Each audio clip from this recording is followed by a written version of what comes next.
Well, Cookie, they say disasters always happen in threes. It's the final episode of Star Trek Picard Season 3. It's the final episode of Star Trek Picard in general. And it is our final episode together. Absolutely. Unfortunately. I am Brandon C. McClure, as you all know, and with me for the final time on this trek. Well, maybe not final, but certainly final for now. Yes, final for now. like the Star Trek Next Generation characters, we may see each other again down the 20 line. years down the line. And 20 years down the line. I'm Brandon C. McClure of the Fig Nerd Podcast. With me, as always, Cookie from Just a Little Podcast. How are you, sir? I am doing fantastic. How are you, man? I'm okay. I'm very emotional. It's a big episode. It was a very big episode for both Star Trek and for us. So, yeah. But before we get into the episode, now oftentimes we like to do some news, but some Star Trek news. So in order to extend our time together, we've decided to go away real quickly, watch the new trailer for Star Trek Strange New Worlds, and then give you our immediate reactions after. So we're going to do that now. That was cool. Okay, so we've seen the trailer now. Yes, we have. That looks incredible. It looks fantastic. I loved every minute of it. So yeah, I what do you think? What do you think the last bit is? Is time travel? Do you think they go to the past? Like that, but then it kind of gave me like a little question of has some of the crew gone through time and space, and has James Kirk not gone through space yet? I don't know.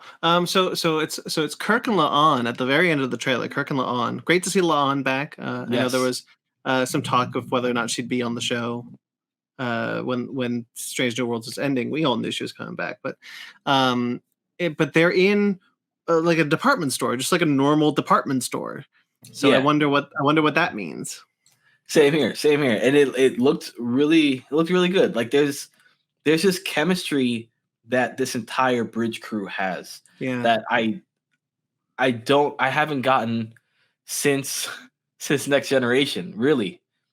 Like they have this chemistry that it's family. It honestly, I know we talk about a lot when it comes to Star Trek as a whole, but you get this sense of family with this group of people, and it's wonderful. It really is wonderful.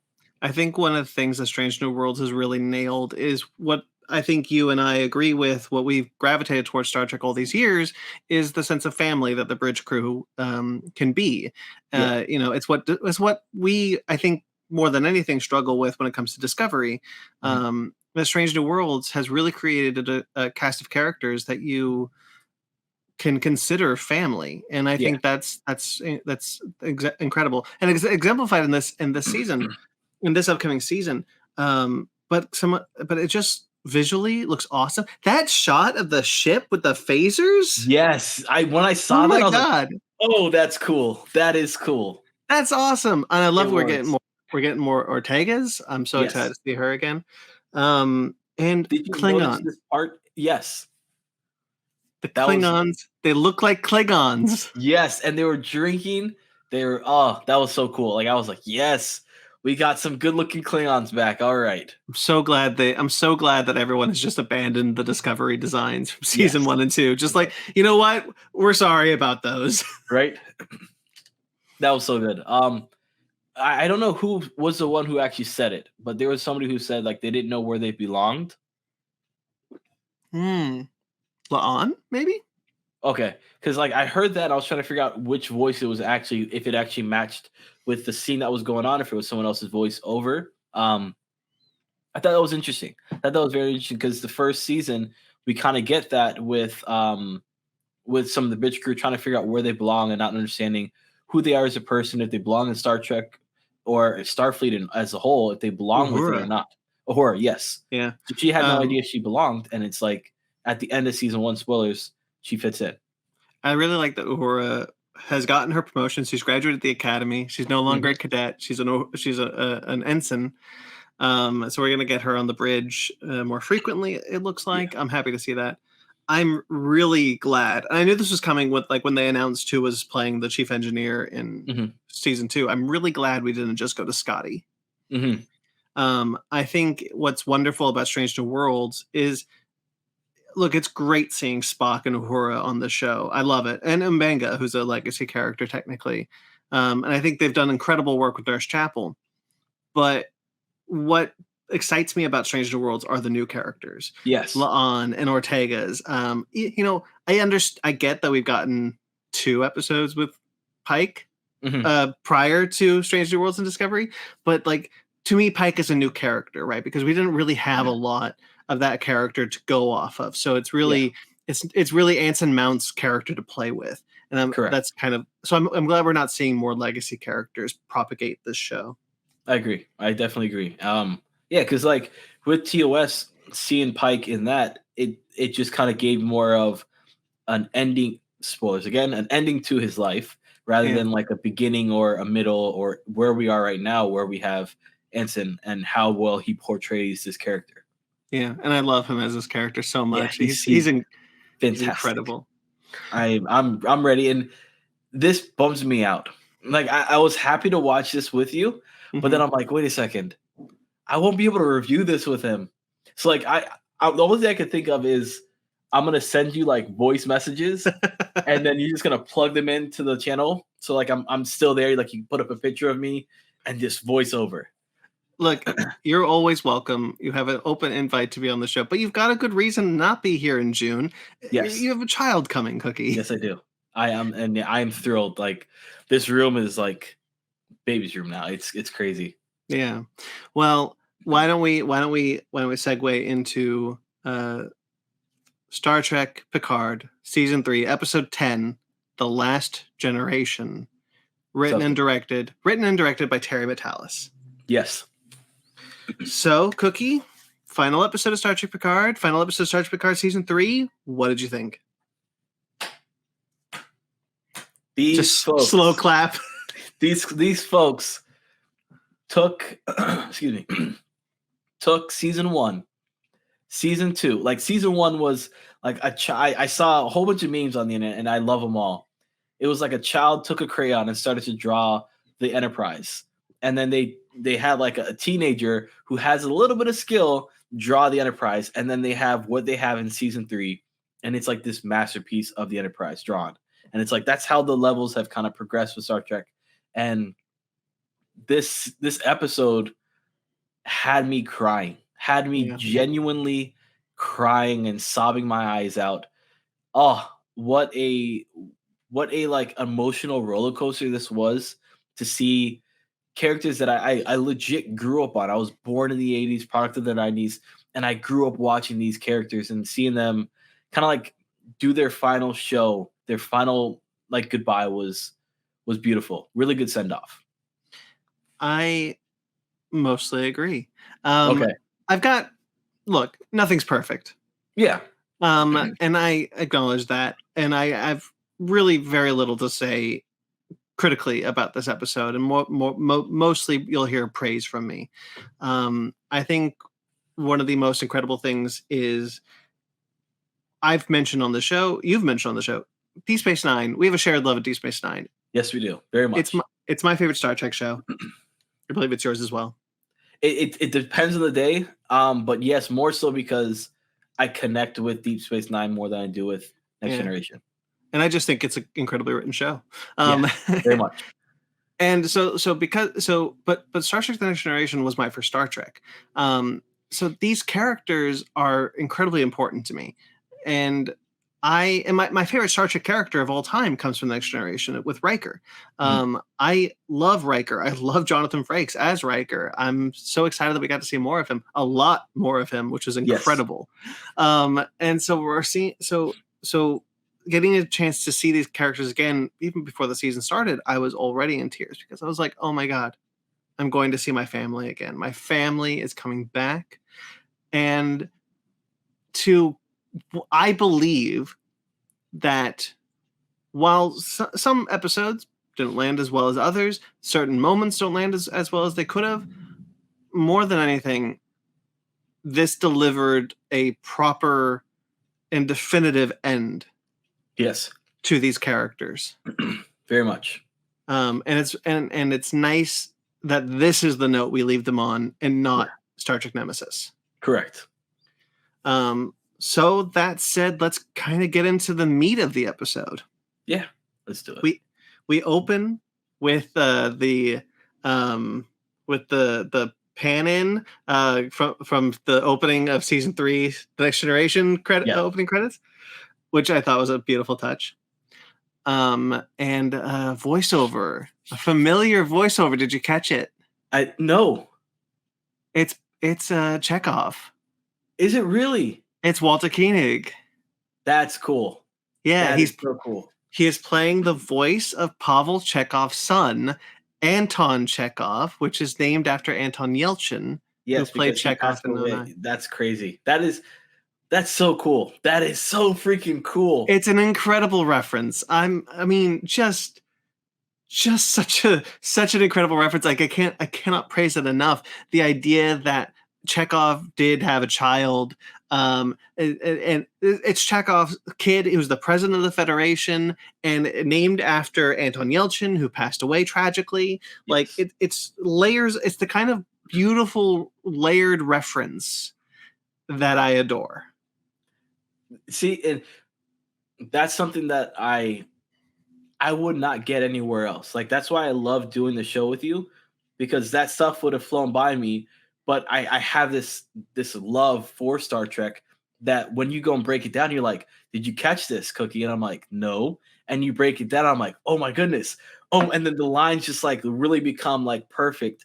And it's like these writers really like took their time and made poignant references crucial, but at the same time so subtle that if you're not really paying attention and if you're not a Star Trek fan, it blows by you. But if you are, it's like this little sparkle in your eye and this little shiver down your spine that you get from hearing this stuff, and it's really great.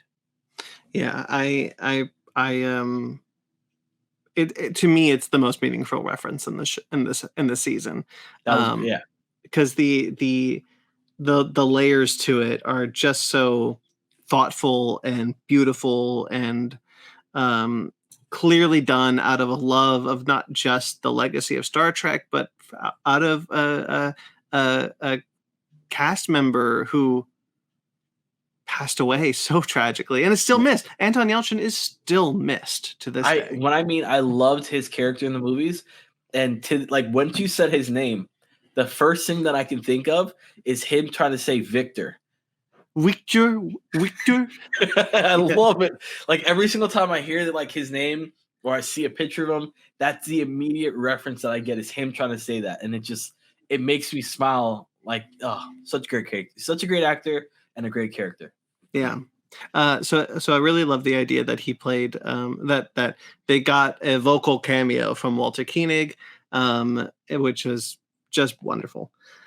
Also the Star Trek universe logo that plays at the opening was different. It was the Enterprise D flyby instead of the Titan A, which I thought was cute. Nice little reference.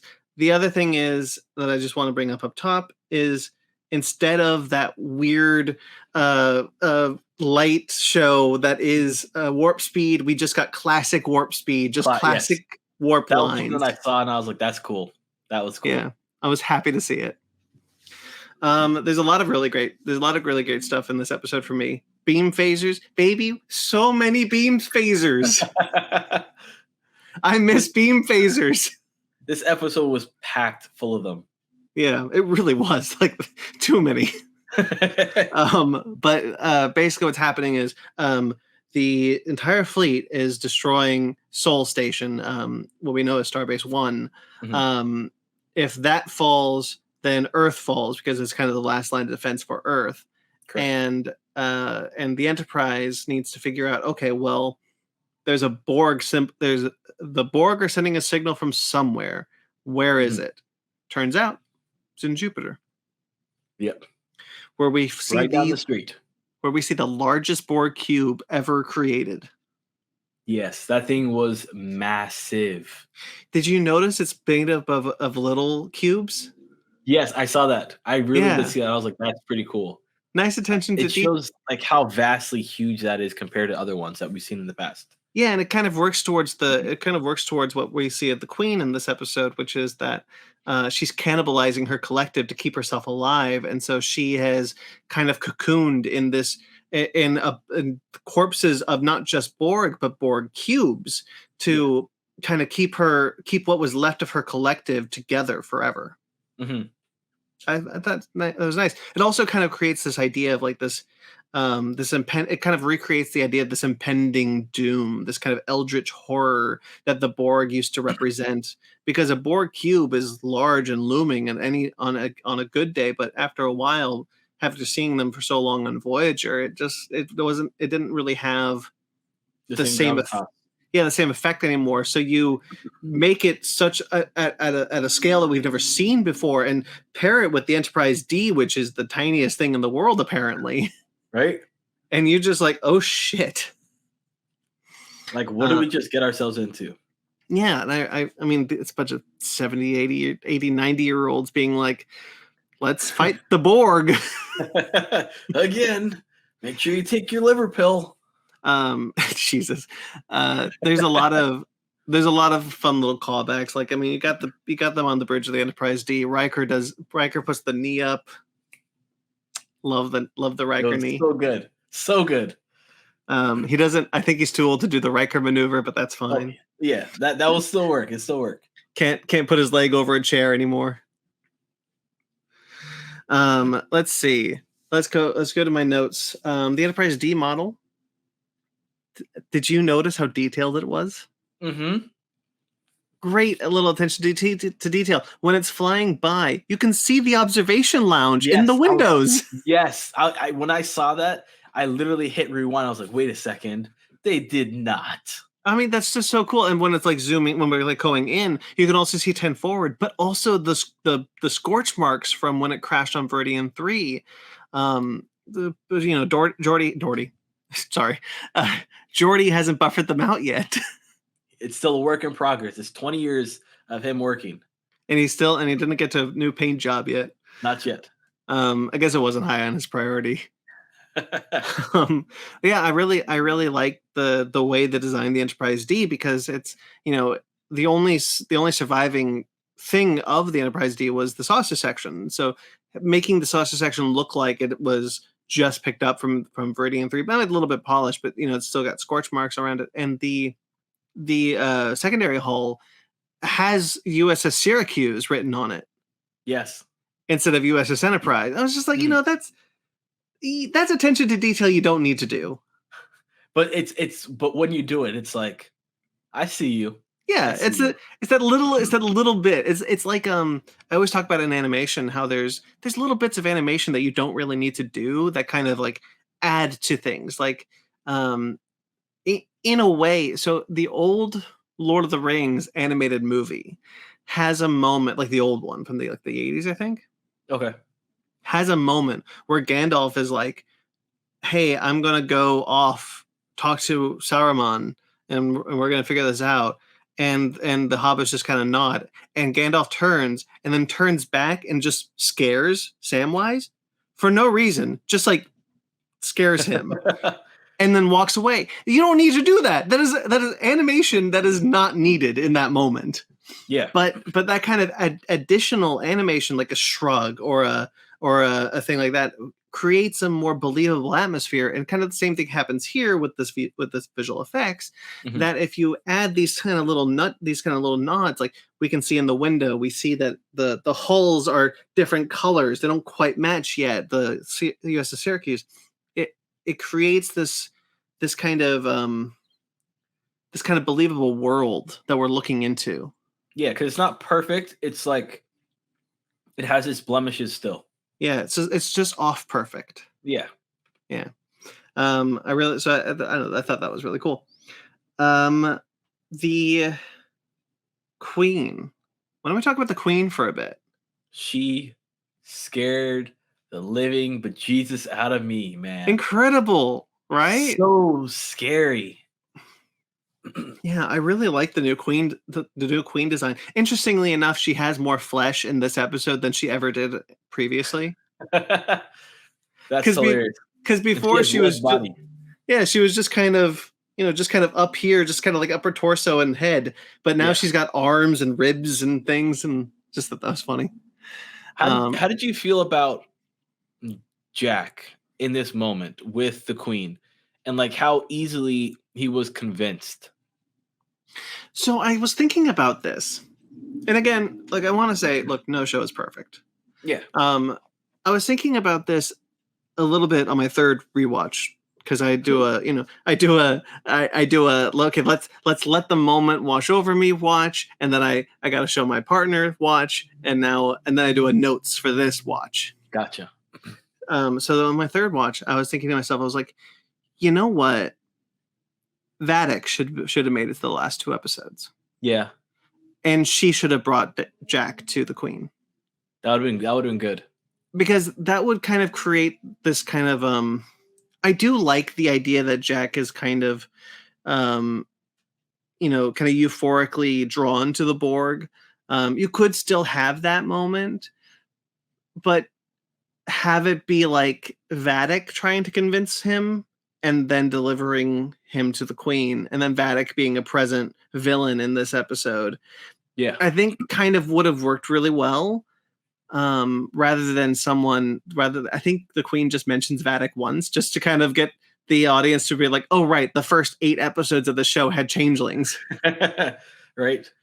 And then so like I was just thinking about that, like I think that kind of would have worked a little bit better, because it does kind of stretch a little bit of believability that it's like, okay, Jack just threw a hissy fit and ran and decided to join the Borg. Yeah, like that's it. Yeah. Like I think that I know that the intention is that he was going to kill the queen, but I don't know. You're one dude. You're gonna go kill the Borg queen. Yeah, exactly. And they do talk about it, how it was so easy to board the ship, and it was board the actual cube and the collective itself, and it was because it was an open invitation. Like she wanted them to actually come. Yeah, I think that I do like the idea that the queen was telling basically Picard, like baiting Picard, like, yeah, come, let me show you what I have done to your son. Yeah. I have he is mine now. He even says like, I've given him a mother's love, and that like makes him like, he's like, no, you're not his mother, and he's like shoots at her. That was a good moment. And I think that like, and then the way that we see all the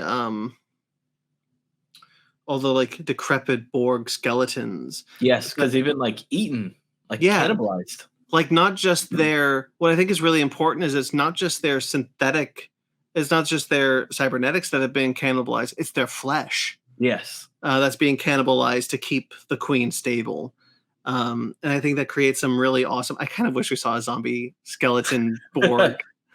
It was very like, it was very creepy, very sadistic of that like set, and how well they designed everything was like, wow. Yeah, I think it creates brought me back to Voyager a lot.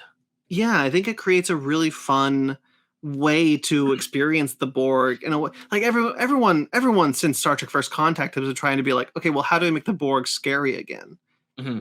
I think they did it, honestly. They did. I think Terry Matalas and company and everyone involved in the show were able to bring the Borg back to this kind of unknowable horror that they were in the beginning. This idea that with all these corpses around them and like the lighting is a lot darker in the cube because the lights aren't working or whatever. Like I really think they nailed the aesthetic of the Borg, because it's also not like it's a Borg collective that hasn't assimilated anybody since the late 2370s. Yeah, it's been decades.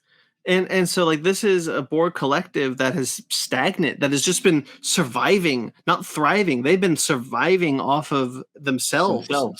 In order to get to this moment. Mm-hmm. I really like that. Actually, I really like how they designed the Borg. I really like that connection to Voyager. Because if and you've seen Voyager, right? Yeah. Once. Just once. Yeah. Well, at the end of Voyager, for those of you who don't know, and I'm sure if you're watching this show, you do. The final episode of Voyager, the Borg Queen, played by Alice Krieg, assimilates a future version of Janeway that has a virus inside of her that would wipe out the Borg, and it did. Yeah. This is what we've seen. This is why we're here. Yeah, this is why we're here, because of what Janeway did. Like, this is the Borg that Janeway incapacitated, that Janeway almost destroyed. Janeway almost caused the entire Borg collective to go extinct. And it was just through pure hatred and spite that the Queen didn't die. Yeah. You can mine so much from that, and I just think that was really cool. It was. Only thing, I wish we didn't have to see the Borg in the first 2 seasons so that this was more impactful. Yes. Because by the time you got here, I was kind of done with the Borg. I agree. But this solidifies the complete death of the Borg. Yeah, we can hopefully finally say goodbye to the Borg forever. That is it. Yes. No more Borg. We're done with the Borg. Besides comics. Yeah, besides the comics. But, like, what could you do with the Borg at this point? Like, There's really nothing. Yeah, I don't really think you can do anything else. The only reason why the Queen exists is because they asked the same question in the 90s. What can you do with the Borg at this point? Okay, well, let's make a Queen to kind of give a centralized antagonist figure to this. But and your mileage may vary on that decision. I personally like it. I just think at this point we have expended every avenue that the Borg can go down. I would like to see a Borg-like species come up. Like someone stumbles on a cube and adapts the technology to create something new. Kind of that, playing with that legacy idea. What would the legacy of the Borg be now that they're gone? There was an idea somewhere, I think it might have been a book, that the Borg are inevitable, that no matter what, they'll still survive. Well, not necessarily they'll survive, but Borg will appear. Okay. Like a species will somewhere in the galaxy, should there be no Borg, someone in the galaxy, some species in the galaxy will decide, hey, you know what would be kind of cool idea? What if we merge our cybernetic components with our flesh and create a hive mind? And now the Borg are rebuilt. Borg back, yeah. So it's not the same Borg that you would meet. It would be a different Borg. I'm kind of into that idea. Like, if you want to go forward, like, oh my goodness, what would the 32nd century Borg look like? like what if Discovery encountered a Borg-like species, but like, Discovery in this scenario is imaginative enough to do something different. Yeah. Which they have on every level. Sure. So, like, an idea, like, there's an idea, like, what would maybe sometime in the future, now that the Federation is rising again, a new Borg collective is beginning to rise. What would that look like? Be kind of interested to see that. For sure. Maybe not on Discovery. I was going to say, I maybe give a few years until we bring the Borg back, because we've had our fair share. Yes. Anyway, but I really like what they do with the Queen. And I'm glad it's Alice Krieg back to do the voice. She's only a vocal performance here, sitting on a physical performance. That's a lot of makeup to put on someone. Yeah. Well, great job, by the way, to the actress. I don't know the actress's name who plays the body double for the Borg Queen, but she's so good. Just all she has to move is her head and her arms, and she is nailing it. She's right on money. I really like what they do with the Queen. But over on the Enterprise, we have a couple of last goodbyes, it feels like, before they all leave. Yeah. Riker and Deanna have a moment where I'm like, that's definitely that's a look that you give your spouse when you're not coming back. Yes, it was. That was it was a hit, man. I was like, if you fucking kill Riker, I'm gonna be so pissed right now. Jonathan Frakes, by the way, cannot get enough praise from me. I think he's incredible in this season. I think that he really delivers and kind of rocky in the beginning, but he really settled back into William Riker. I'd really like to see him show up again as Riker. I don't know if it's gonna happen, but I know. But it was nice to see him here and now.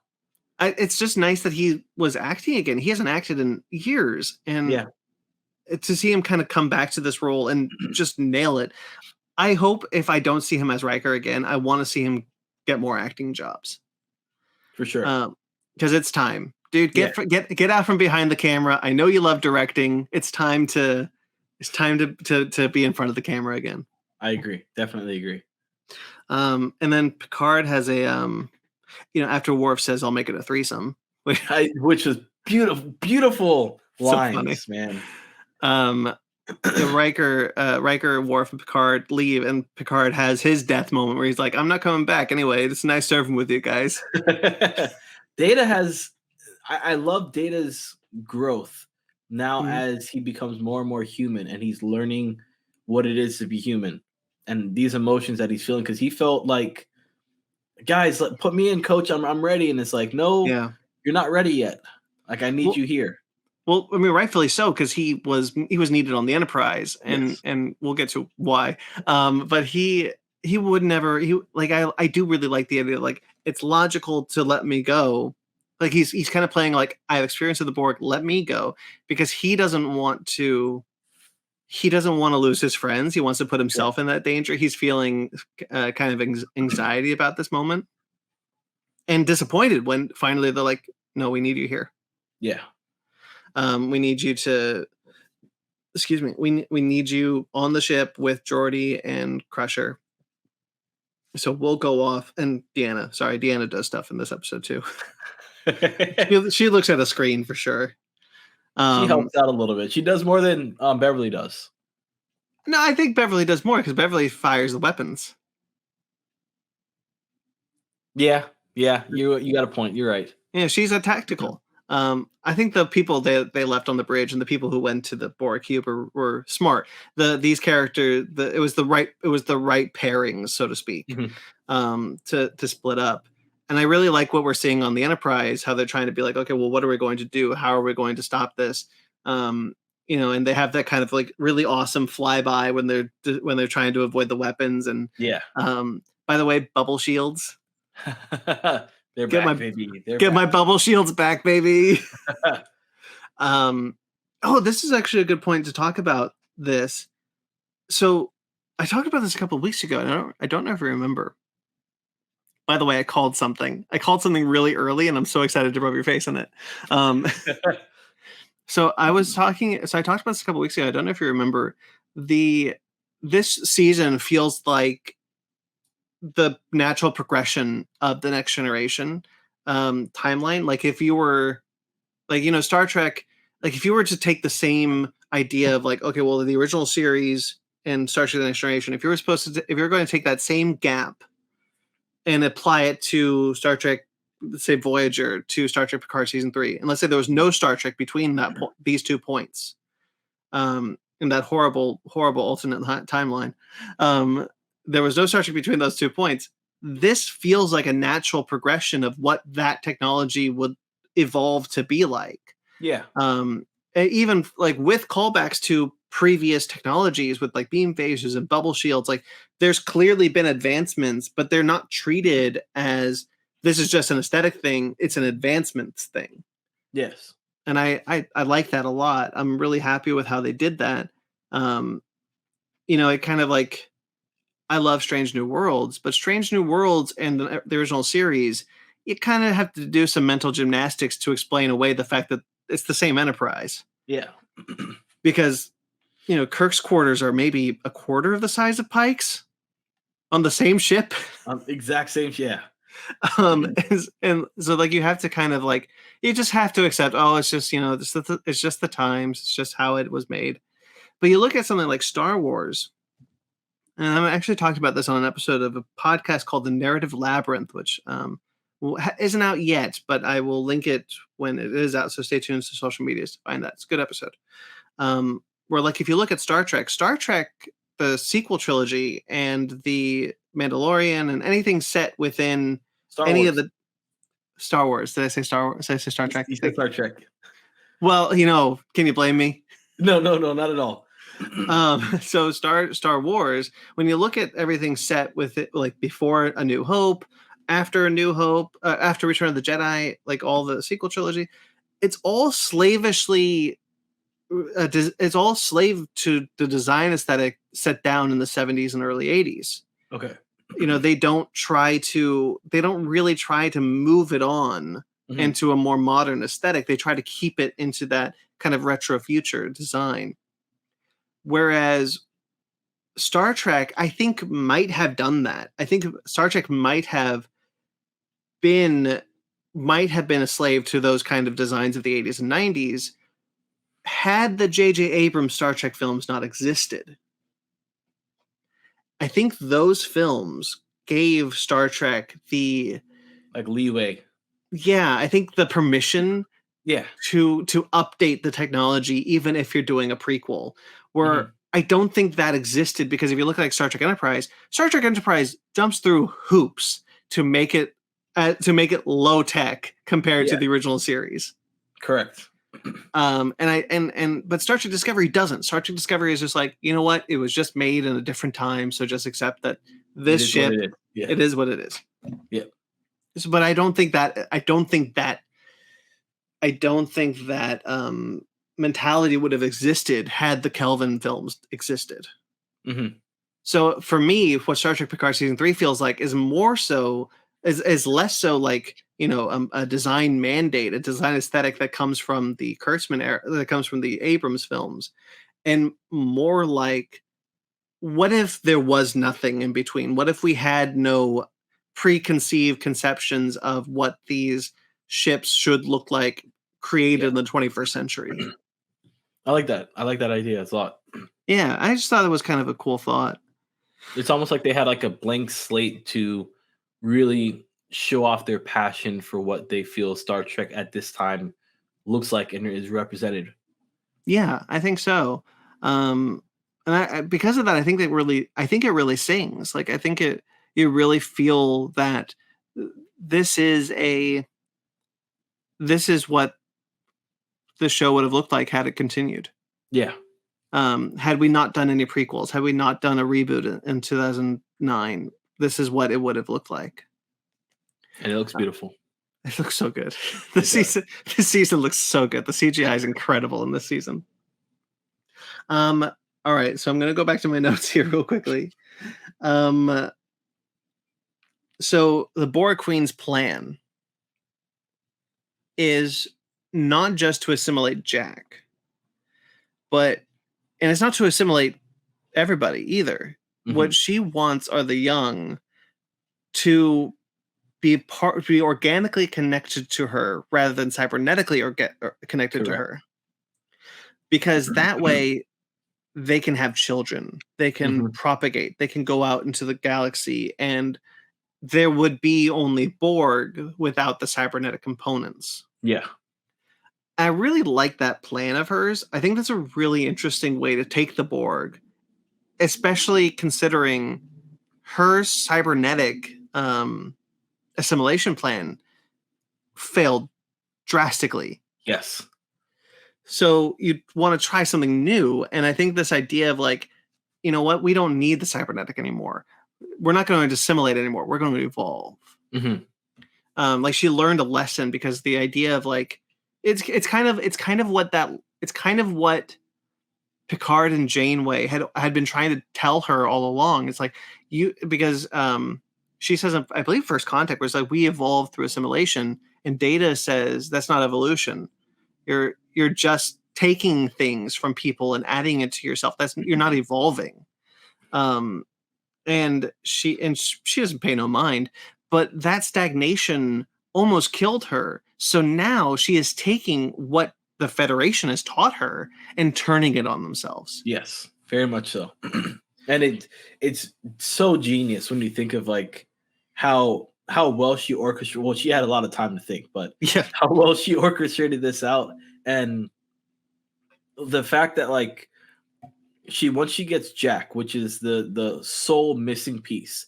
Once she has him, it's game over. She can pretty much do whatever she wants. mm-hmm. But then we get the fact that Picard is very much, I want to be present in my son's life, and I would sacrifice my life any day of the week just to give him some glimpse of freedom.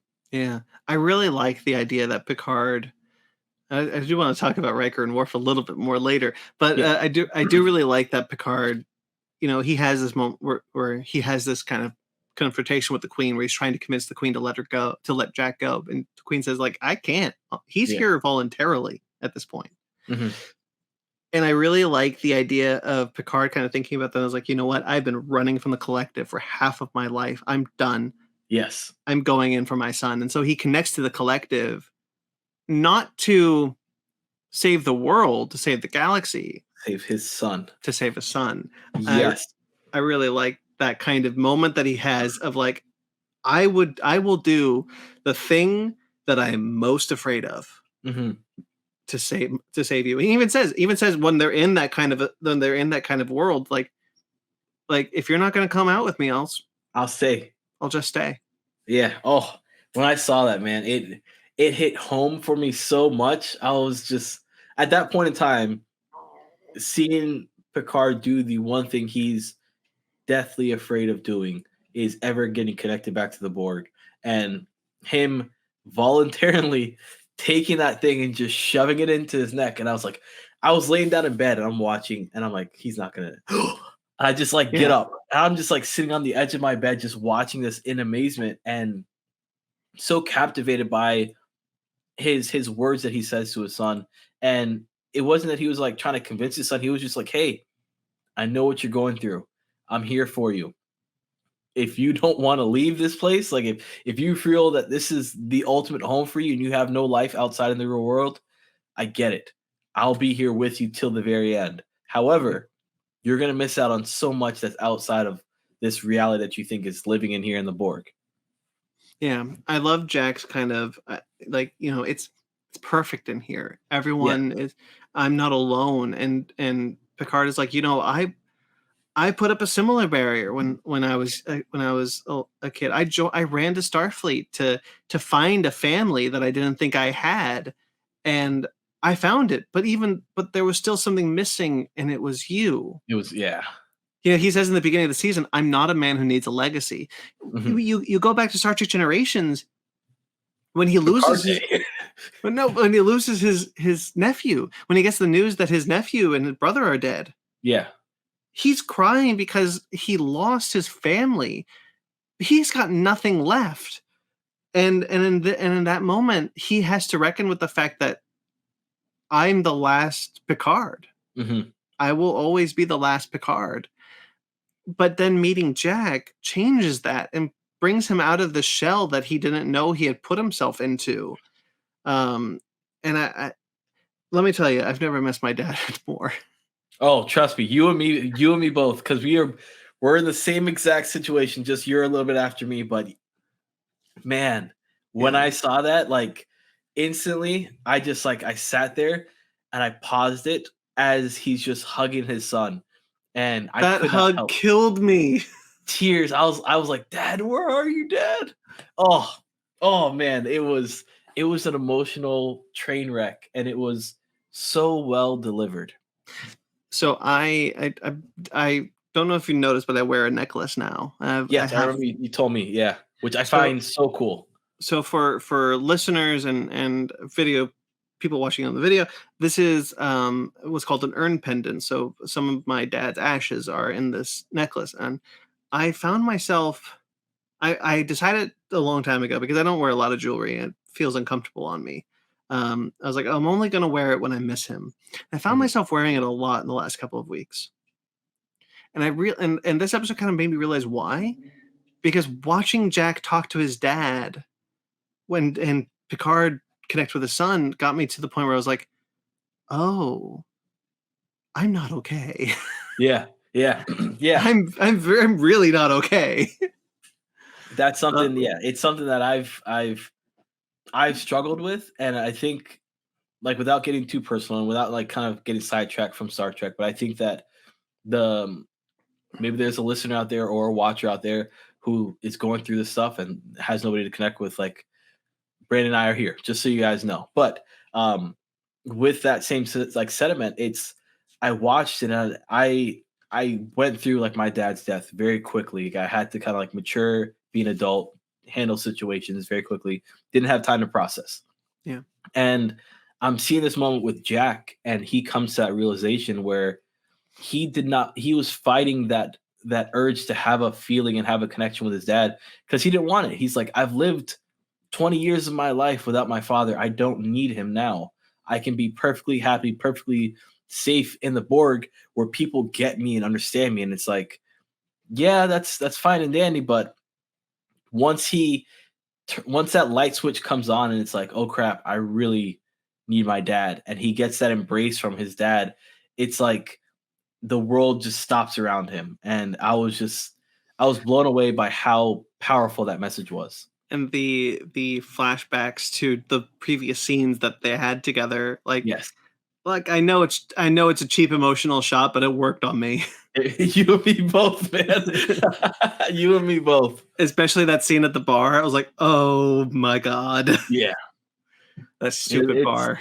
It was beautiful. It's just beautiful cinematography, beautiful writing, and yeah, it was very cliche in the sense, but it worked. The scene between Picard and Jack and the collective is perfect. I have no notes there. It's incredible. Every line of dialogue spoken by the two of them is wonderful. Mm-hmm. Just when Picard puts his hand on Jack's chest and they embrace, just like I might start crying. Like really, really just wow. Yeah. Well, do you want to switch it up to some Riker and Worf? Yeah, I gotta talk about Riker for a minute. So Riker and Worf, they're going to find the schematics to where the kind of the signal is coming from. Yeah, and they are ambushed by two Borg, who are weakened, but they're 70-year-old men, so of course they're going to struggle with Borg. Like even a weak Borg is enough to kill a 70-year-old man. Mm-hmm. So Worf gets shot, and he's got this moment where he's like, "Do you take the sword?" And Riker's like, "Holy shit! Why is this thing so heavy?" That was when I saw that was so cool, and just like it shows you how strong Worf really is. Also, the dude had a phaser in the hilt. That is awesome. Yes, and I love that. A pacifist. Like, come on. I mean, he's not that much of a pacifist. The first time we saw him, he cut someone's head off. Very true. Very true. This was great, man. I love that scene with them. And the fact that they went into this Borg collective thinking, okay, this is the last time we're not getting out of this thing. Like, we're going into a suicide mission, but we're going to stop this. We're going to do whatever it takes to make sure this does not happen. Yeah. And it shows you how much of like a warrior that they both are. They really have this blood mentality of being a warrior. I really like the moment that they have when Picard and Riker and Worf decide to part ways. And Picard he's struggling to tell them, like, how much it means to me that they've been on this journey with him, and how much it means to me that they've reconnected and whatnot. And he has this, and Riker just goes, I know. I've always known. And I really like Riker and Picard's friendship. I think it's really, really meaningful and wonderful. And a surprising through line that has existed in Star Trek Picard because he was in the first season. Mm-hmm. And then Worf kind of has this moment. There's two phrases that a Klingon doesn't admit to knowing. And one of those farewell, it's just like, that's, oh, you guys. You're melting my heart. Right? It was beautiful moments, man. Very beautiful moments. And again, that's kind of what the thing is like. Yes, no, is this season perfect? Absolutely not. But it's incredibly valuable to me because we have these moments with these characters, and because they're not written out of character, I don't feel like they are anyway. It feels true to who they are. It feels like coming home while also experiencing where they are now in their lives, and where I am now in my life. Having them return to me was so meaningful, and no matter what happens, and I always knew, no matter how this season turns out, look, if this episode just shit the bed and it was just like the worst thing imaginable, which it's not, I was like, I would still have this cast back. I would still have these characters back. I'd still have all of these beautiful, meaningful moments peppered throughout the season. Mm-hmm. And that's, anyway, that's just why this season was just so meaningful to me. I agree in so many ways. So let's talk about. Oh, I want to real quickly talk about one more line. I just want to mention just his Worf's line where he goes, "Great! I thought for a minute there we'd have survived this thing." I really like that. So before we talk about the Enterprise a bit more, let's talk about what's going on the Titan. Before we do, the moment where Worf has gotten like shot up and he looks like he's on death's door at this moment, and he's like, "Give me my sword," type of thing.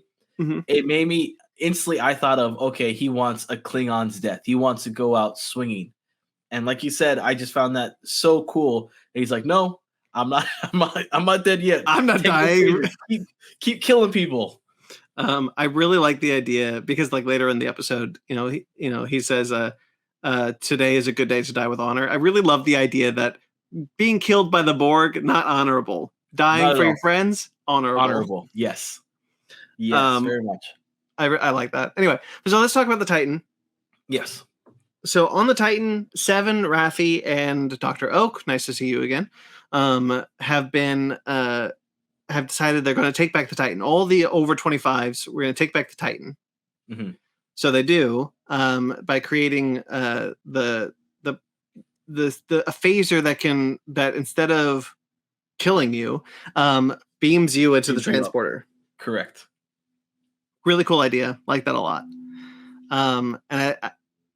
But going back to kind of the imperfectness of the season, fleet formation is a line of sight thing. Yeah. You can. So if you can't see it, it's not there, sort of thing. Right. I mean, you got to have some plot holes, right? That's true. Look, Star Trek is not perfect in general. There are plenty of plot holes all throughout Star Trek. This isn't even a plot hole. It's just weird, I guess, where they're just like it's not even like, oh, the cloaking device. The cloaking device creates like a bubble around you that blocks a signal. It's just like, no, they can't see us, so they don't know we're here. That's it. Like, I don't know. I'm sure that was just weird. By the way, the Federation needs to look at this fleet formation thing and be like, you know what? Maybe this was a bad idea. Bad idea is an understatement. Maybe we don't do this ever again. If we get Star Trek Legacy and we learn that fleet formation is still a thing, then I need to talk to some admirals. Let people know, because we're not doing this. It's like I can buy like the bad idea of fleet formation. Like, honestly, like, because Ro said that there's so many changelings in high up positions, I could buy, oh, this was a changeling idea, right? Like some changeling impersonating an admiral said, hey, what's a cool idea? Fleet formation. Hey, you know what's a cool idea? Let's put the entire fleet over Earth for an attack. So I think that like that can all be explained away by like these ideas are possibly done right. They're not coming from the Federation themselves. Yeah. But now that the Federation has no changelings, supposedly, get rid of it.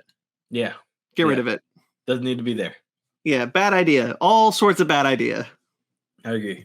In fact, I don't even think there's a good idea. I don't get it at all. When Admiral Shelby was saying in the last episode, if a ship's incapacitated, it can be in the fleet formation, blah, blah. I'm like, why? Why? The weakest link. Come on now. You should know what's that ship gonna do? Just limp there? Just drag it along in the back You're end. just gonna drag a ship? You can do it with a tractor beam. Yeah. No, I don't get fleet formation at all, and I think that whoever in universe, I don't blame the showrunners for making the plot decision, but in universe, whoever came up with that needs to be flogged. Fired. Just like, you know what? This was your idea. Get the hell out of here. You're out. So they remember, like, oh well, they can't see us. Well, how can they can't see us? Oh right, we have a cloaking device. Mm-hmm. Mm-hmm. And I think that the action in this episode is incredible. Yeah. Especially the ship-to-ship action, baby. When the Titan uncloaks and starts shooting at all these ships, I was like, oh yeah. It was beautiful. Beautiful. It was like an orchestra just playing perfectly in sync. Yeah, nice flying on the cook's part. Yeah. Why does a ship like the Titan have a cook? Don't they have replicators? I stole the words out my mouth. Like in my head, I'm like, you guys could have picked any single like job out there. A cook. So, I mean, look, 10 Forward had a bartender, right? Yeah. Quark's bar has Deep Space Nine had yeah. So like I kind of understand that they're of like a person behind the counter delivering stuff and making, but like for a starship to have a cook is a little strange to me because so in Enterprise they had a cook because they didn't have replicators. Correct, back then, yeah, exactly.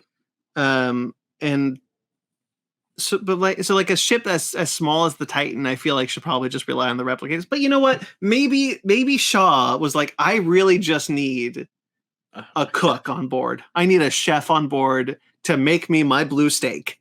I was gonna say, well, where are they holding all of the fruits, vegetables, the livestock? Where is this all being kept? It's replicators. Oh, so they just replicate the and then he prepares everything. Yeah, I think it's the best grift in the galaxy. The cook is just like, oh, you got it, Shaw. That's it. That is it.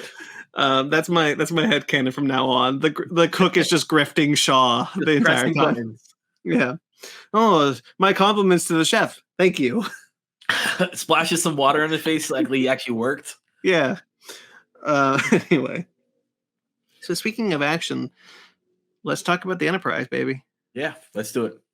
So the Enterprise, so they're like, okay, well this thing is in the center of the cube. We can't get in there. There's no pilot in the galaxy who can navigate through this. A computer can't do it. Data decides I can do it. Well, before we get to that though, the reason why like they had this hesitation trying to figure out, okay, do we destroy the center of this and potentially we all die? Oh, that's everyone. After. Okay. That's when they get there. Okay, all right. So what I really so Data is like, I can do this. I trust my gut. I can do this. And it's a really good moment, I think, between Data and Geordi. Like, yes, very beautiful. Yeah, where Geordi is kind of like, Data. I said no. We're not gonna do it. What do you mean your gut? And then Data goes, trust me. Now, he's the most sophisticated computer in the galaxy, like ever made. So, like, the fact that anybody doubted that he can do it is a little strange to me. I mean, emotions are high. Maybe Geordi isn't sure what Data's potential is as a supercomputer. Yeah, because he is in a human body technically, but he's still got an advanced positronic brain. And it's not just Data, it's Lore and B4 and Noonien Sung. Not Noonien Sung, Ultan Sung. So there's too many Sungs. Adam Sung. Adam was the guy he played last season. Really? That's right. He played Adam Sung. I forgot the name. I've been trying to figure out the name. From last episode. Yeah. Anyway, it doesn't matter. So he's got like this plan. So he's like, okay, I can do this. So there's been some discourse online, which I sometimes don't like bringing up online discourse, but I wanted to get your opinion on this. Sure. What do you think of the Enterprise flying like this? I thought it was so cool. Me too. I thought it was so cool. Like Data's just navigating his way through this thing, and it was like Tokyo Drift in space. And the phasers are flying, and the torpedoes are going, and they're perfect. Like, I loved every minute of it. I know is it far-fetched? Yes. However, I could care less at this point in time. I'm just so immersed in this episode that it made me smile. So the discourse online is about how people, and I think rightfully so, like Star Trek operates on a very kind of like naval battlefield situation where it's the large capital ships moving slowly, and the bigger the ship, the slower it moves, and very rarely do you see ships fly like this unless they're small fighters.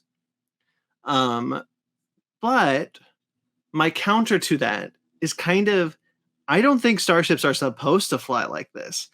You know, if the Enterprise D complement is like 1,400 people, I think. Mm-hmm. So if there's a full crew complement and Data was flying like this, there'd be no way that anybody would live through this, right? Correct, because like people would be flying all over. Like the inertial dampeners are not. I think the in-universe explanation that you can come up with is that the inertial dampeners that make it so that spaceflight is smooth aren't built to compensate for this type of flying. Mm-hmm. And you see it on the bridge, like you see them kind of like they're swaying a lot more than they would have normally. Yeah. Even more so than the Defiant did and it was a much more maneuverable ship. It was quick, but you're looking at, like you said, you're looking at a ship with 5 people, 6 people.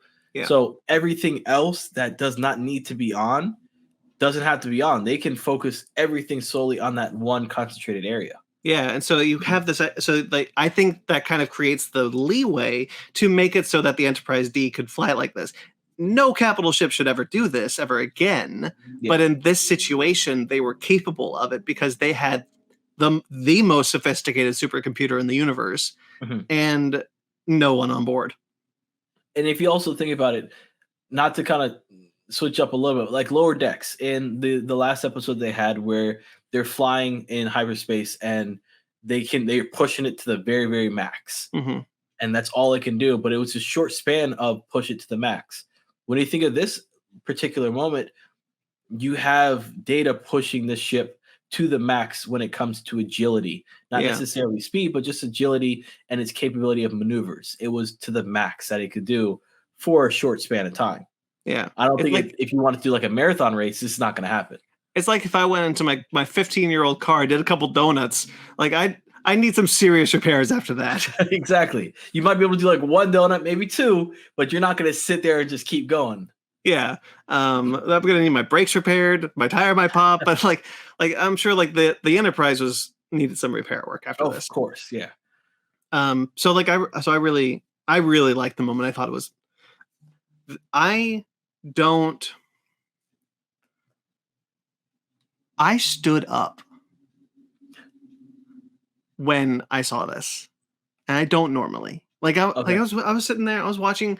I have a recliner couch, so like I was reclining on my chair. I was enjoying the hell out of the episode. And when I saw the shot of the Enterprise positioning into the thing, I was like, oh my god! Like I just stood up, and I was like, oh my god. Stuff like that, like when there's bad moments in the episode or in the series, things like that really make up for what was like lacking in parts that didn't really flow too well. And this was one of those moments where you're sitting there and you're like, that can't happen, but if it could, it's really good. I mean, how many times were we kids playing with our mini starships? Like the reason why starships operate the way they do in the 60s, 80s, and 90s is because we didn't have the technology to do this back then. Yeah. And like, admittedly, Star Trek has a visual language, and I don't want that visual language broken. And I'm happy to never see a Galaxy-class starship do this again. But I'm really happy that we had this moment to kind of break that kind of like just to kind of have that fan service moment and create one of the most exciting things I've ever seen in Star Trek. Yeah, it was exceptionally well done. So they blow up the Borg cube. They choose to blow up the Borg cube. They choose to blow up the Borg cube. Riker said, so Jack is, but not before Jack is disconnected from the collective, and he chooses to disconnect himself. Riker, Picard, Worf, and Jack, they're stuck in the Borg cube as the Enterprise fires. I really like the moment that they decide to fire on it, because they have this idea, and you talked about it a little bit there, a little bit before, where they're like, if we fire, we kill everyone down here, but if we don't, we kill everyone else. Yeah. And one of the things I really appreciate the season that the season does is it allows us to remember that, oh right, all these people are incredible actors. Mm-hmm. Like, honestly, they're wasted on the show, but like you have this moment where like Geordi and Beverly have an entire conversation that's just them looking at each other. And because Geordi has this moment like, you see it in Geordi's eyes, like, it's your son or my daughter's. Yeah. That's really what the situation is. If we fire, we kill your son. If we don't, we kill my daughters. Yeah. I really, and like at the end of the day, they're just like, we just have to trust that Picard is gonna get him out. Yeah. And hopefully we can, and hopefully we can save the day. And like, but they don't. Everyone dies, and we're done. No, but I really like it's like those old games or like quick time events. If you fail a quick time event, what happens after? You're like, oh crap. Gotta start again. But Riker, but they can't get a lock on them after this thing starts exploding. The shockwave is interfering with the transporters, and the transport locking signal. They can't beam them up.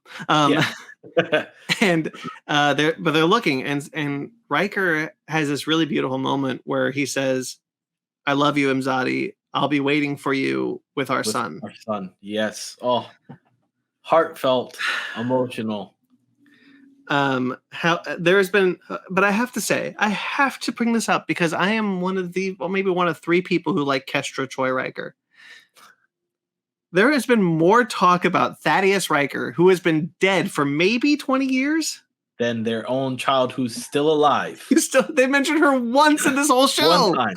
Still alive, still kicking and breathing. She's still alive. She's probably assimilated. But she's out there. Yeah. But there's been so much talk about Thaddeus Riker. And I'm grateful that they allowed the characters to actually deal with the death of their son. And I do really like the line. Your daughter's still out there, man. Can we get an acknowledgement of this character, please? I agree. You definitely know who the favorite child is, without a doubt. The dead one. I think by default, Kestra should have beaten him. Yeah, right. Anyway, that said, it's a really beautiful line, delivered beautifully by Frakes. And then he has, and then through their connection, through their love, Deanna is able to find them. Yes. Beautiful writing. And what an incredible shot of the Enterprise D over them. Right above them. Like, as it pans up. Oh, my God. I thought that was genius. Such an incredible shot. I really like that shot. That's, and like, you see, like, I was so enamored with like just the way the composition of the shot was framed and the Enterprise above them that I missed the first time that Jack and Picard kind of look at each other and smile and kind of like, oh my God, there's your ship. Oh my God, there's my ship. Like, this is so good. That moment, like, immediately I thought, I'm like, all right, if I pause this right, do you think I can get a good photo? Make this a screenshot, like a screensaver? Right. Like, but it's beautiful, and it like, is. I think the whole show has so many beautiful shots. This whole season is just wonderful visual effects work. Absolutely, it's really good, and it's just a test to the engineers and the designers who are behind the computers making these things happen. Yeah. So let's start talking about the 6 endings. Yeah. Yeah. Because I counted them. There are 6 endings. There's 6 for real? I believe so. Okay. So there's obviously destroyed the Borg cube, and I love the Enterprise kind of flying out of the explosions, having their kind of moment together on the bridge of the Enterprise, happy to have won. Worf taking a nap, thankfully. Snoring. Snoring. Data and Geordi kind of like congratulating each other. Riker and Deanna kissing, love them. And then they pair up with the Titan, creating a nice parallel from Star Trek VI: The Undiscovered Country, when the Enterprise and the Excelsior were neck and neck. Together. Yeah, we're neck and neck. That was awesome. Riker does the captain's log, where he talks about all the things that have changed since then. Beverly is now an admiral and head of Starfleet Medical, and is can through the transporter system erase the code that created the Borg signal. And detect the changelings. And detect the changelings. And we got one more changeling that came back. We did it. We got the changelings back. Anyway. They also discussed as well that the changelings were keeping their captives alive. Yes, for some reason. They even said, like, we don't know why. Yeah. Might be because they needed more information, but they did keep them alive. And and that kind of gets us back to Tuvok. Welcome back to the show, Tuvok, and who has a great moment with Seven, where, and I'm really glad it was Tuvok. A lot of people have been talking about it should have been Janeway, and I kind of understand, but I really like that it was Tuvok because it's an unorthodox choice. But Tuvok and Seven always had a really interesting relationship on Voyager, and so to have Tuvok kind of be like, okay, you want to resign? Well, here's your officer review. Great to see Shaw one more time. Which, it got me so choked up because of how well Seven emotionally reacts to not only seeing like her former captain who's passed away, but also seeing like that he wasn't a cold-hearted a-hole. He actually like had this little genuine care for her, and he calls her 7 of 9 in that moment. And I was like, oh, beautiful, beautiful. And just his acknowledgement of, she's a handful, but she is the best handful ever. And I was like, that's great. I love the line where he's like, it's the rules she breaks. Maybe they were broken to begin with. Yes. The book that she writes is going to be great. Oh, and when so poignant, so beautiful, very well articulated. Yeah, and I'm really happy to see that character back. And I just briefly just kind of have this like final note on him. I really loved it. And then when that was done, Tuvok promotes her to captain. Yes. Captain 7 of 9. And now is my chance, Cookie, because I called it from day one. You did. You absolutely did. That this show would end with 7 being captain and Raffi was going to be her first officer. You called it. And when it happened, I was like, dang it, Brandon got one over me. And you were like, no, they wouldn't do that because they're a couple. It's like, they would. They did it. They did. They really did. And that right there was so cool because it ushered in a new wave of the next generation, if you will. Right. The next generation. Yeah. Yeah. It was good. But before we're not gonna talk about that kind of big reveal let's talk in a minute. I kind of want to go through them. So after that, so we got Beverly, 7.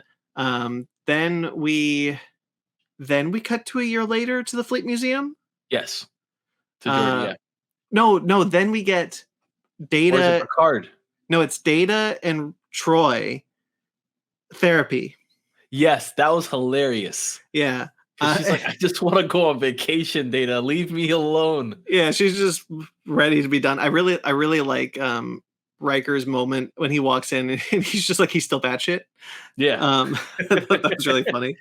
I like Data. I like seeing Data kind of wrestling with this new humanity almost, like where he's just like, I just saw a cat. I just saw an ensign feeding his cat and I just started crying, and like, I don't know what I'm doing, and that's why I need you to be here. And Deanna's just like, I'm ready for vacation now, actually. But he says another line too that's really cool, is all his life he has struggled with trying to become human, and now that he's human, he's struggling with trying to be human. Yeah, the desire to be human was almost as hard. Being human is almost as hard as the desire to be human, Correct. or something That's like it. that. Yes. Or harder. I don't remember. But yeah, it's a really good moment. I there's a lot of really great character moments that I wouldn't give up for the world in this season. And Riker Jonathan Frakes is wonderful. But okay, so then we get to the 1 year later, the Enterprise D finished. Yes. All pristine, like she never crash landed on a planet. And they have this moment where they're shutting down the Enterprise. I'm not going to say what they say because my Alexa is going to turn on. And they and Riker says, "I missed that voice," and I'm like, "Yes, I did. Me too. Yeah. Me too, Riker." And then Jack, now a newly instated ensign, mother and father all together. Yeah. Real quickly, Laris was done dirty in this series. Oh yeah, she was left out hardcore. Orla Brady is wonderful, and I believe that she deserved more to do as Laris. This is kind of the problem with filming season 2 and 3 back to back, that you don't get the reaction of season 2 to influence decisions that you'd make in season 3. And it's incredible that we have the series that we do when the same people wrote season 1. Yeah. Or at least shot season 1. But Orla Brady, I think, is the kind of biggest what's the word there? The biggest casualty of that. Because nobody knew how well received she'd be, how people were upset that she wasn't part of season 2. So you couldn't course correct that and have a moment in season 3 that kind of and you can say in that moment where they kiss goodbye that it's meant to be that Laris knows. Yeah, that's good. I'm not going to see you on Chal Talk 5. You're gone forever. You can make that case, but I just the whole show wanted to. Yeah, me too. Like the whole show. This is not a season 3 problem. This is the whole show problem. Laris was wasted. Yeah, she was definitely a wonderful asset to season 1 that I enjoyed and wanted more of her. And then when we got her in season 3 for that glimmer of a moment, it was like, okay, possibility. Nope, no more possibility here. But and there's no. Go ahead. No, I was going to say, but at the same time, you understand that Picard potentially might have a relationship with Beverly. Yeah. I thought I'd be happier about that, honestly. I'm not as I'm kind of glad they left it ambiguous of whether or not they are in a relationship. Okay. Because I'm not sure if I want them to be anymore. Like, look, when I was a kid, like, they were OTP for me. I was like, hell yeah, I want Beverly and Picard together. But now I'm like, I actually don't know if you guys are right for each other. Yeah. You kind of suck together. Yes, very much so. And he got this great kid. But anyway, so Ensign Jack Crusher is really nervous, and Picard's like, oh, what ship did you get assigned to? This is cool. Oh, the Titan. No, she was rechristened. Yes, as the Enterprise G. The Enterprise G. So, what'd you think about? We have, by the way, in this episode, there are 5 Enterprises. Yes. There's the NX-01, the Enterprise A, the Enterprise D, the Enterprise F, and the Enterprise G. And G, yeah. That's a lot. It's insane. Are you kidding me? So what do you think about this, about the Titan becoming the Enterprise G? I think it was a nice touch, but it was not warranted for me. I think they could have did it differently. I don't disagree with that. I'm a little conflicted. At one point, it's awesome that the Enterprise legacy continues, that Seven is now captain of the Enterprise, with First Officer Raffi, which is what I wanted in the beginning. And there's a couple of schools of thought here. So there's a lot of Star Trek Online fans who are, I think, kind of rightfully upset that the Enterprise F, which is the flagship of that game, was unceremoniously decommissioned for cameo purposes.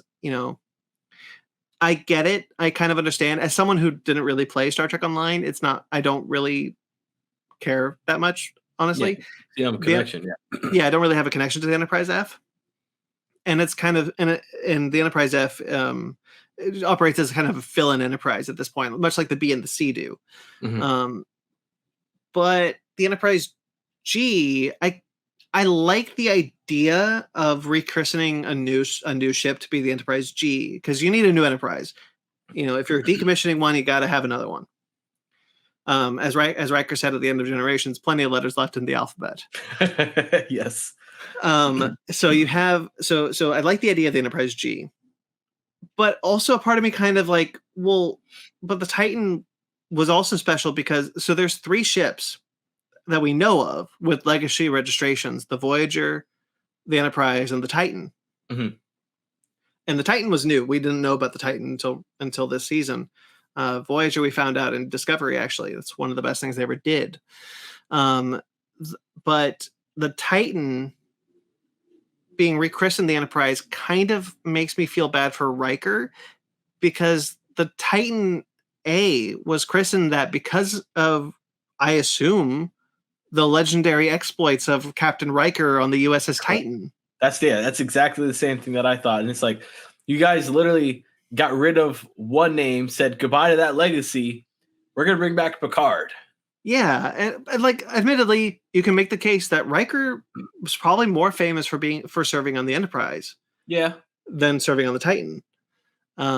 Certainly out of universe he is, and in universe, probably much like how Picard is more famous for being captain of the Stargazer in universe than he is the Enterprise. Yeah. So like, I kind of understand what the thinking is there, because it's not just Picard's legacy, right? It's not called the Jean-Luc Picard. It's called the Enterprise.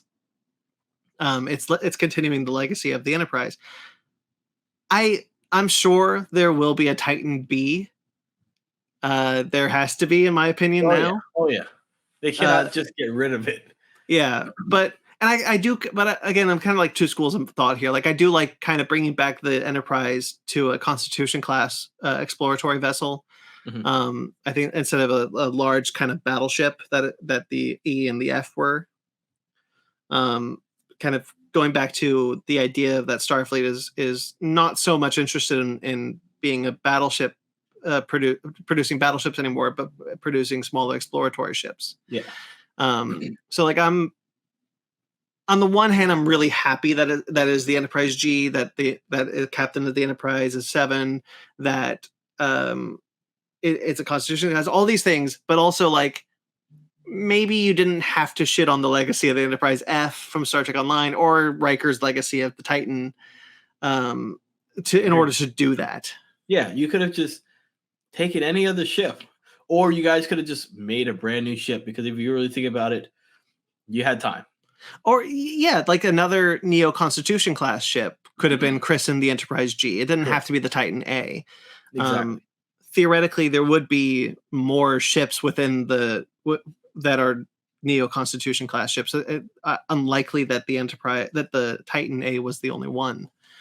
They could have done another humorous bit where they're flying in and he's like, "Oh, you're going to be on the Titan." And he's like, "I wish. No, I'm on that thing over there." And they just pan, and it's like this rust bucket Enterprise G. Yeah, but they kind of played the same. They kind of played the same joke on us as Star Trek II, the Search for Spock, when they're like, "Oh, the Enterprise crew is going to be commissioned onto the Excelsior." Oh, but what's behind the Excelsior? It's the Enterprise A. That would just something like that would have been a nice little nod. Yeah. Either way, what this means is that the next show, should there be another show, which I desperately want there to be, would be set on the Enterprise G. Yes. And I think that's special. Yeah, and I like the fact that they have integrated some of this cast already into a potential show. Yeah.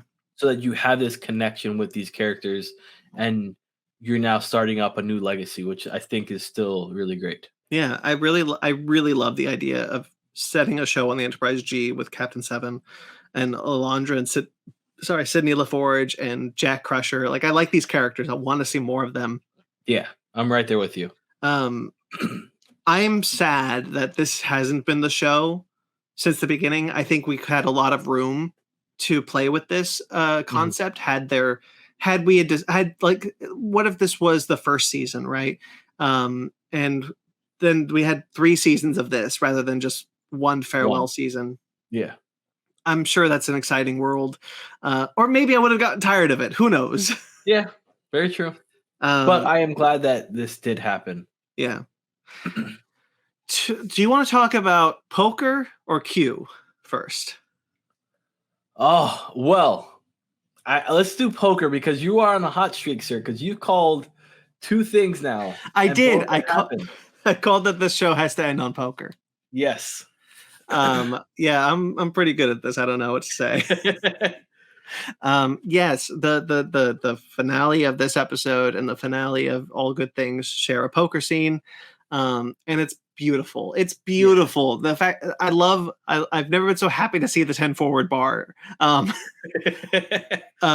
love seeing them all together, kind of riffing each other and just being a family. And then Picard has a speech, and then he whips out a poker deck, and they're all like, "Yeah, we're gonna play some poker." Yeah, it was good. Oh, it was great. It genuinely made me smile.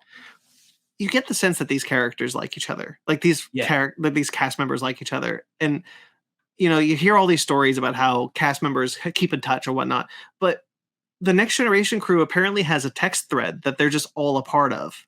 That's awesome, and they're talking to each other all the time, and they're constantly hanging out, and they're constantly friends. Like when Brent Spiner's Instagram was hacked, he was just having lunch with Jonathan Frakes.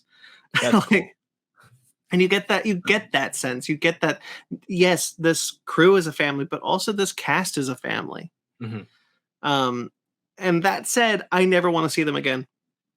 I'm good. If you do, then they have to you can't have this great of an ending and bring them back. Now, I don't mind a cameo. Cameos. Yeah, correct. Like Riker comes back for an episode of something. Crusher comes back for an episode of something. But as a crew, no. Done. Put them to bed. I agree. Honestly, I don't want to see Picard again. I wouldn't mind seeing Picard again. I think that we probably could see him again, especially if there is a new show that features his son. I know that there's the opening there. Like, oh, we need to talk about Admiral Picard. He's coming up on the thing. Sure. But I'm good because if we see this crew again, I think they overshadow so much. And one of the things that excites me about a Star Trek Legacy TV series is that the new characters that I've grown to enjoy won't be set dressing for a Next Generation reunion. And I worry that should this crew come back, this cast come back in total, it would kind of relegate everyone else to background members. But that said, I don't mind Worf on an episode of something. But I more than that, I would like to see other. If we're going to bring back other characters, I'd rather us bring back DS9 characters or Voyager characters for these cameo spaces. Yeah, I agree. I definitely could agree. I don't need a DS9 reunion or a Voyager reunion show. But I don't mind cameos every now and then. Correct. I'm with you. Speaking of cameos, Q's in this episode. Yes. I waited till the end. As a Marvel fan, you have to know to go to the very end. I kind of had a feeling that there would be a post-credit scene because of the way the credits were playing over the poker scene. By the way, gorgeous idea, just to have them play poker and for that whole time. I kind of wish Q wasn't in this episode. I loved it. Really? I love the fact that he's back and he's like, oh, mon ami, on the contraire. Your father's. What is that French? Done with him, but what is that French? What was that French? You've just insulted all the French people. He just does it from time to time. Sure. I'm pretty sure you said I'm the contraire. Listen, I'm not French in any way, shape, or form. Oh, man. Bonsoir.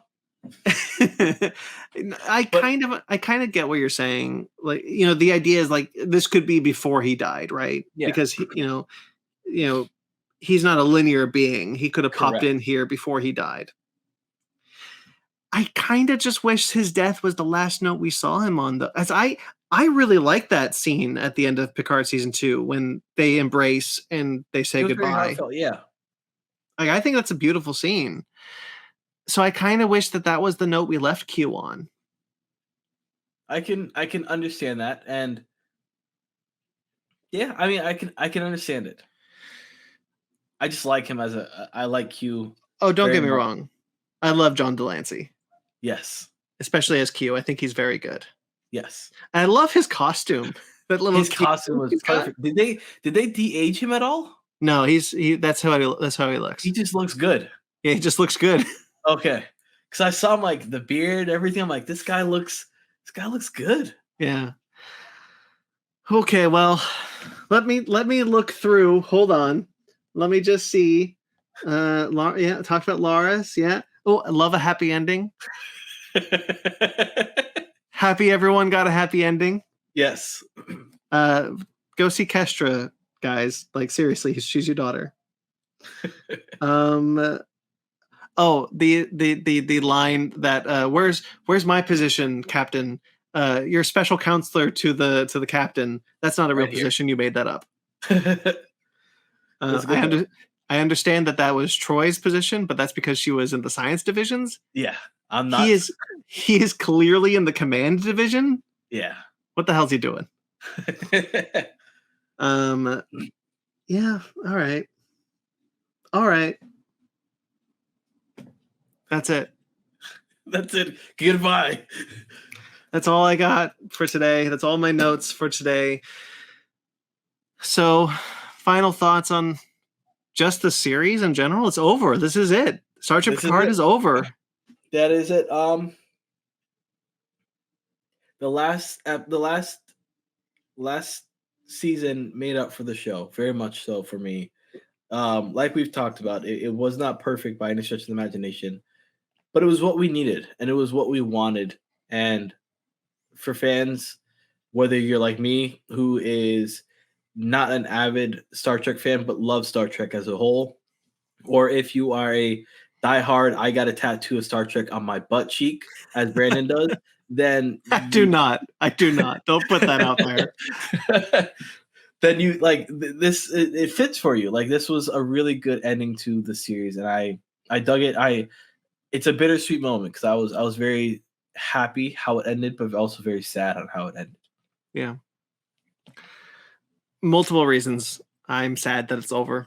Yeah. I really, I honestly, looking back on the show, it had its ups and downs as a whole. Mm-hmm. Episode, season 2, I really liked in the beginning, and then it crashed and burned towards the end, but I still found value in every season of this show. Yeah. And this last season was truly something special for me. Like, I know it doesn't land for everyone and it's not perfect, but it's exactly what I wanted at the end of the day. For sure. And I wouldn't trade the show, what we got in this last season, for anything. Yeah, I'm right there with you. And I wouldn't trade my time here with you for anything. Stop it. Before we get out, Cookie. Yeah. I sent you a present. You did. I've been staring at this thing the entire time. I sent you a gift as a going away, as a parting gift. Do you mind opening it on air? I do not mind at all. I do not mind. It's funny because, like, one, you did not have to send me anything. Two is I haven't done it yet, but it's on my list to do. But I'm trying to get you something very special. So I appreciate fingers crossed that I do get it. But yes, I thank you so much for this. You did not have to get me anything at all. I just wanted to get you a little something because, I've really valued doing this with you. And I'm going to miss you. And you're having a child soon, and that's incredible. So this is also like it's not just a going away gift. It's a, congratulations on your child gift. So I felt like I needed to do something special. Well, thank you, sir. Thank you very much. All right. I don't know how to open this, so let me try to. All right. Thank God I'm wearing pants. All right. Man, one of these days you're not going to wear pants. And it's going to be. All right. Let's see how to do this. I don't even know. I think it is. Let's see. Open the. Oh, okay. Open the top. Okay. Yeah. I got scared. Don't break it. I don't think there's refunds. Here we go. Boy, they really packed it in there, didn't they? Wow. Oh, that is beautiful. Yeah. Oh my goodness. So for listeners, that is a Chateau Picard mug. It has the vineyard laid out on there, and you're very far stretch away from the actual chateau house. It's really, really detailed. Very, very beautiful. Holy moly, dude. Really happy how that turned out, actually. That is fantastic. I'm honestly like, this is very cool. You know what I need to do now? You need to buy the Chateau Picard wine. Yes, I do. And I got to pour wine into a mug. I did think about getting you the wine, but I couldn't afford it, unfortunately. I can't even afford the wine, so don't even worry about it. This, honestly, dude, I'm speechless. Like, thank you from the bottom of my heart. Honestly, I am so happy that I was able to do the show with you, because it's been a very much a treat for me. I've talked about it a lot. I enjoy learning, and this show for me definitely expanded my knowledge a lot, especially with not just Star Trek, but just in general as a whole. It expanded a lot of my knowledge. So, and I got a great friend out of it. And yeah, it was an enjoyable ride. And I don't think this ride is over. I definitely think that there's going to be times where I'm going to hit you up. I'm like, yo, dude, I got an hour and I watched the next episode of Strange New Worlds. Let's get in there. Let's go. And I'm sure, like you said, you're going to be more than just open arms to take me in. But I can't thank you enough for allowing this novice of a geek in the Star Trek world to sit next to you, to share a camera with you, share a mic with you, and just geek out on something that we both truly love and truly enjoy. So thank you. Well, I appreciate that. And I've said it the past couple of weeks. I knew this was coming. I've told you this many times.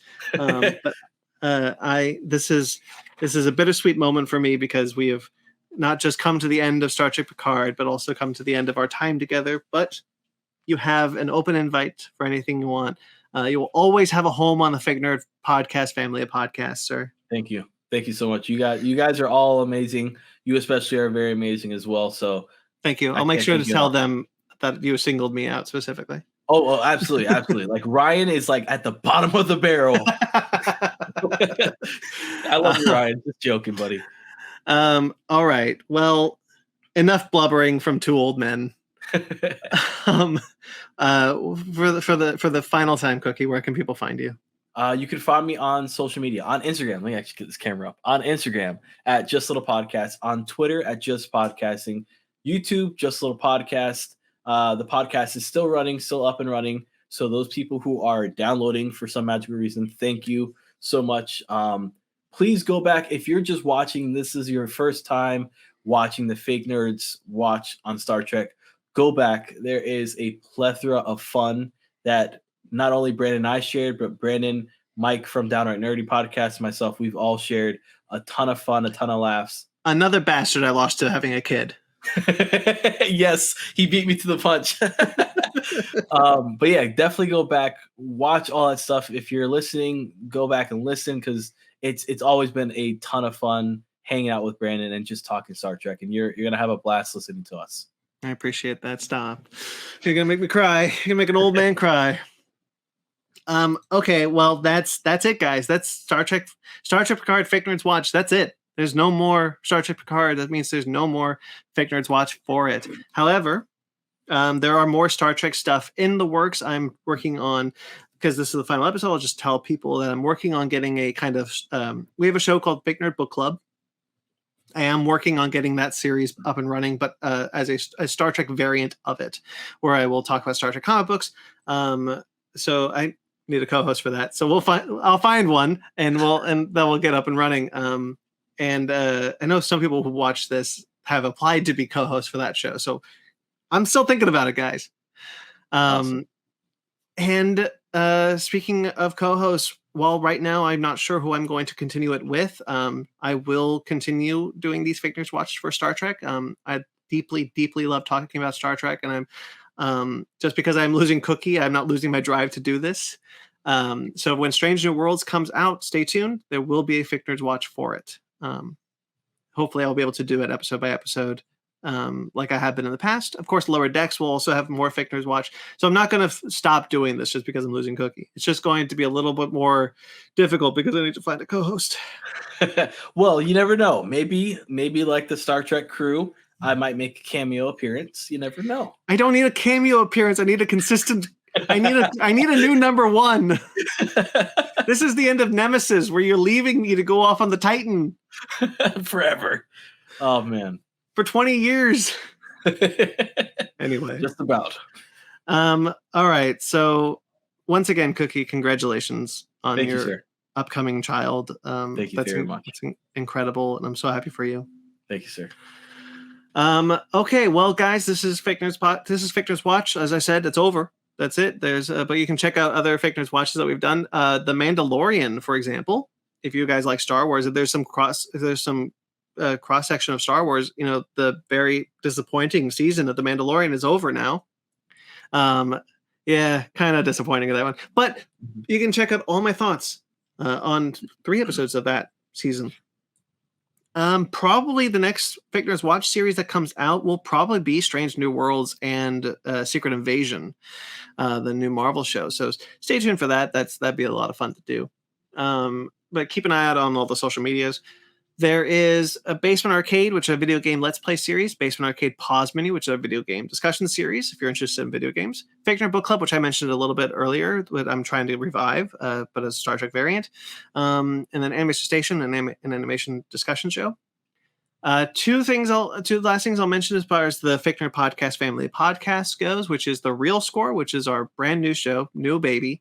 Our first episode is out now, where we talk about the Batman's music by Michael Giacchino. New episode coming soon, where we talk about The Mask of Zorro by James Horner. So that's really exciting. That's a brand new show where we talk about film music. Very excited about that one. Check it out. That's a monthly show. But finally, guys, as of today, did I put this out yesterday? Probably yesterday. Whatever. My show, Conversation, a show where I talk about where I talk to podcasters about their fandom spaces and how they evolve, how their interpretations of fandom spaces have evolved over the years, especially surrounding the podcast. It's out.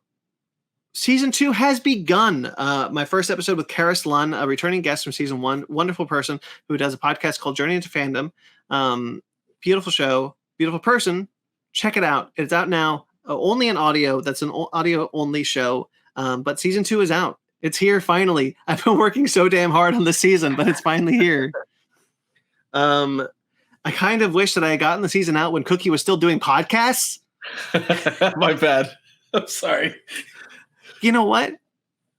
No, I never had Mike on the show. Never mind. Okay. I did try, but he was like, nope, sorry, child. Love you, Mike, if you're watching. Speaking of Star Trek stuff, by the way, I am actually trying to get a panel together that I'm going to talk to you about. I don't know if you can make it, but I'm going to try to get like a live stream panel together of Star Trek fans that I know personally that are in podcast spaces, but maybe you guys don't know about, to talk about Star Trek Picard as a whole. Just kind of have a larger discussion about the series, what we value from it, what disappointed us, things like that. So stay tuned. That's probably going to be in a couple of weeks. Or less, but I am working on that. So, hopefully that works out. Fake Nerd Podcast, guys. Everything comes from the Fake Nerd Podcast. This is the Fake Nerd Podcast family podcast. So Fake Nerd Podcast is right there at the top, where we talk about movie reviews, comic books, TV shows, all sorts of things. That's Fake Nerds Watch. Oh. That's the logo for Fake Nerds Watch. The logo for Fake Nerd Podcast is not on this stream. The Fake Nerd Podcast, big show. Most recent episode, we talked about Evil Dead Rise. And this upcoming episode, we, at the time of this recording, don't know what we're going to talk about. So make sure to watch social media spaces. Click that bell icon if you want to get notified when we go live every Sundays. Except for this past week, we did Tuesday. Sorry, surprise. But we go live every Sundays if you want to be part of that discussion. Lots of fun. Check it out. All right, guys. Finally, Fichtner Podcast on all the social medias. If you'd like to support us financially, Fichtner Podcast on Patreon and TeePublic, linked below. FichtnerPodcast.com. Linked to everything. Everything is linked there. I'm at BT McClure on Twitter, on Instagram, and I also write for Old School Gamer Magazine. No, I don't. That's Ben. Where I also write for CBR.com, KaijuRamaMedia.com, where I'm also the website editor, and AtomicGeekdom.com, where right now you can check out a piece from me talking about Star Trek Legacy, which is the proposed show, next show set in the 25th century that I desperately want.